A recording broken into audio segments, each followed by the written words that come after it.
Hey everyone, this is Bob Kovacs here at Wirefly with part one of a two-part review of the LG Spectrum, a new LTE 4G phone for Verizon Wireless. It says Verizon right on top, no mistake, this is a 4G phone.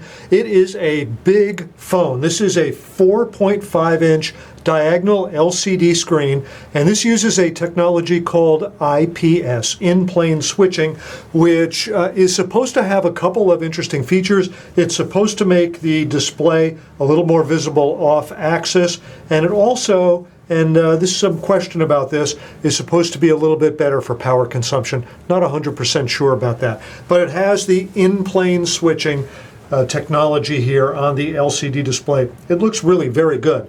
Now this is, I mentioned, a big phone. It's got a 4.5-inch display. Here's how it compares physically to a Sprint Epic 4G Touch. This is the Samsung Galaxy S2 phone for Sprint. So if I put it on top of the other, you can see that the Spectrum is a little bit longer. It's noticeably longer. It's about as wide, and the thickness of the two is roughly the same. The Galaxy S2 over here, the Epic 4G Touch, might be a little thinner. They both seem to weigh about the same as well, too. So from a size standpoint, this is a little taller and otherwise about the same size and weight as another 4.5-inch display phone, which is the Samsung Galaxy S2. Now, if somebody has an iPhone, the iPhone is much smaller than the LG Spectrum. You can see here how the iPhone's much smaller. In fact, if you see somebody, if you've got the Spectrum and you see somebody with the iPhone, you can go up to them and say, hey dude, mine's bigger than yours, because it certainly will be. Now, I mentioned the display. Let's pick up some more of the specs here. This is the third phone to come out, and only on Verizon so far, that is, at least in the US, that has display resolution of 720 by 1280 pixels. That makes it a true HD display, 720 by 1280. Not only that, but the display has the standard 16 by 9 aspect ratio of high definition television displays. That means that if you're watching HD content, it completely fills the display, and I gotta tell you, it looks absolutely glorious on this phone. And just look at this. Now, it's a very nice phone. I've noticed that LG displays maybe slightly have a yellowish cast to them, and this seems to be among those. I've got other LG phones that seem to be a little more yellow than this, but other than that, and that is very, very minor, this is a great looking display. Let me talk a little bit more about the specs of this phone. I covered them some in the unboxing video, but I'd like to go over them again here. I mentioned this is an LTE phone. It has an LTE SIM inside of it. Now, yes, it has a SIM card, but the SIM only works with Verizon LTE SIMs. It will not work with a GSM SIM, for example, for AT&T or for T-Mobile. If you live in a country where they use GSM technology, this phone will not work in your country. Yeah, the SIM will fit into the slot, but it will not work. It has to be a Verizon LTE SIM. This has a 1.5 gigahertz dual-core processor. It has 1 gigabyte of processor RAM. Internally inside the phone, it has 4 gigabytes of built-in storage for your files. That would be for videos, for music, photos that you take.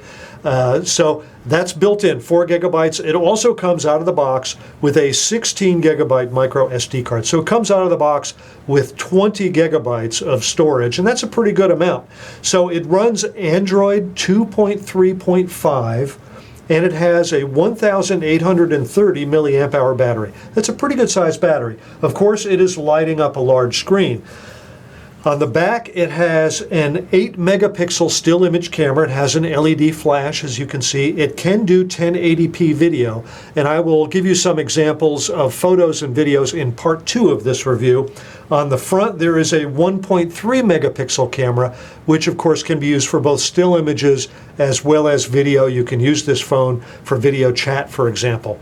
So let's talk a little bit more. You can see it has 7 pages of Android pages with LG's user interface. When you get to the end, it doesn't go any further. You got to back up and go the other way.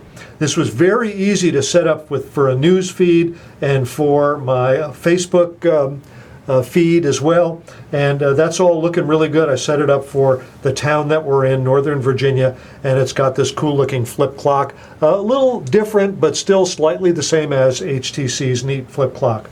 Now in this review, part one of the review, I'm going to go ahead and talk more about the technology in the phone, and I'm going to start by running the Quadrant benchmark test.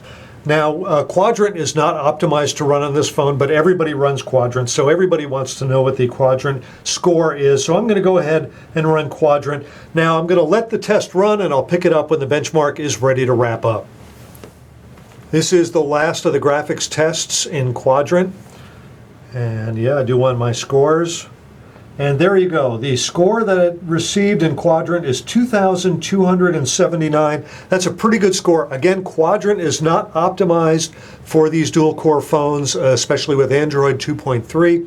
And as I said, this is Android 2.3.5. But a Quadrant score of 2,279 is a pretty good Quadrant score. Let's go back. Now, by the way, notice that there's three buttons down here. You've got a back button, the home button, and the menu button. The home button is lit up in an almost holographic kind of way, so it's kind of a little neat touch, kind of eye-catching. I'm going to run another benchmark. It's called Antutu, and it is like Quadrant, it's a free download from the Android market. You can go on the Android market and download it for free, and it's pretty neat.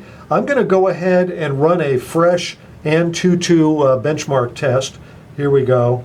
I'm going to turn off the Wi-Fi, just use the cellular, and I'm going to go to test here. I kind of covered it up so you couldn't see what my old scores were. Now I'm going to go ahead and start the Antutu test.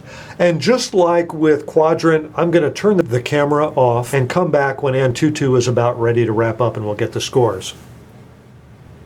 Okay, Antutu has wrapped up there, and it has given me a score of 6,341. That's an overall score. There's lots of individual scores that you can compare as well. I'm going to go ahead and take a look at the Samsung Galaxy S2 again. This is the Samsung Epic 4G Touch. And you can see that the overall score that I got on the Epic 4G Touch was 6,021. So the Spectrum has got a higher Antutu score. And you can see some of the individual scores over here as well, and I'll let you guys look at those for a moment. So the Spectrum got a higher score on the Antutu benchmark than the Samsung Epic 4G Touch. Now notice, I'm going to go back here and go back to the home page, that I've got 5 full bars on Verizon's LTE service here. It says I've got 4G. That's all 5 bars. Now I am inside, deep inside the building on the ground floor, and I've still got all 5 bars. So I'm going to go ahead, now that I'm talking about LTE, I'm going to go ahead and do an internet speed test. The speed test that I like to run is the Cnet speed test, and I've got it pretty much right here.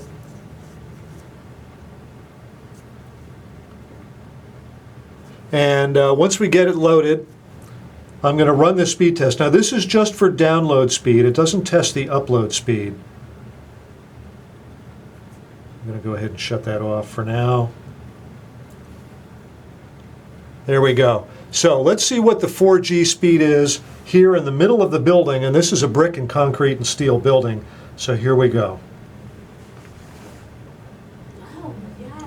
So I've got an LTE download speed of 12,000, that's 12,000 kilobits per second, which is 12 megabits. So it's 12.2 megabits per second. I think that's a very darn good speed. This particular bandwidth test is generally a lot more conservative than the other bandwidth tests that you can do. I like using this particular test because this uses the web browser, and frankly, that's how 99.9% of you use the internet. You use the internet with a web browser. So this is testing your download speed with a web browser. So that's why I like to use this test. And 12.2 is a pretty darn good speed for the internet. And of course, here on the LG the Spectrum, it's a 4G phone, so it's definitely showing some good 4G speeds. Now that's pretty much all I wanted to show you at this point. You know, maybe now that I'm thinking about it, we'll take a quick look at a YouTube video. Now, just to show you, I did a YouTube video, and it's called Lemons Charlotte. Now, where did that go here? Lemons Charlotte. There, the 24 hours of lemons in Charlotte. This is a race that I attended back in September, and I shot a whole bunch of video of it and put it together in about a 5.5-minute clip, and it looks pretty good. And it fills the phone here. Let's put it on HQ.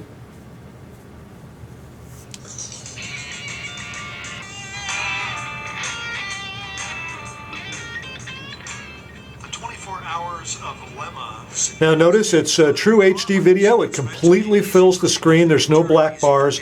And I got to tell you, directly looking at this, it is perfectly clear, very beautiful. Fun and make it competitive, yet still allow everybody to enjoy him or herself.